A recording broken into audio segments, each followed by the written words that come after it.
It's been interesting because you would think, and when Trump came back into office, you kind of had this idea like this is going to be boom times for the oil and gas industry. And that hasn't really been true to the extent that I think a lot of oil companies probably expected in 2024.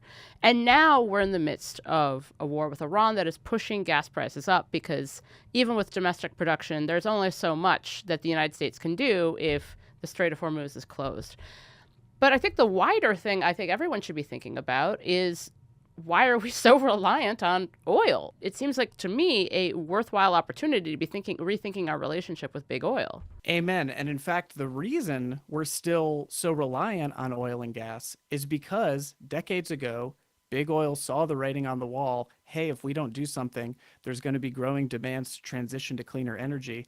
And so what did they do? They launched this unprecedented, consequential, massive deception campaign to spread climate denial and disinformation and stall the clean energy transition, which, if we had been further along right now without those decades of lies from oil and gas companies, we would not be perhaps in as big a mess as we are today.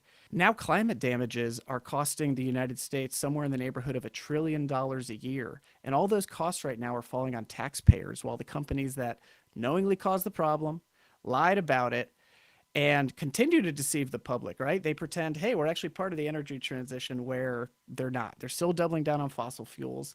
And if big oil isn't held accountable for that, it's going to continue to be communities and taxpayers that continue to pay all the costs of climate damages.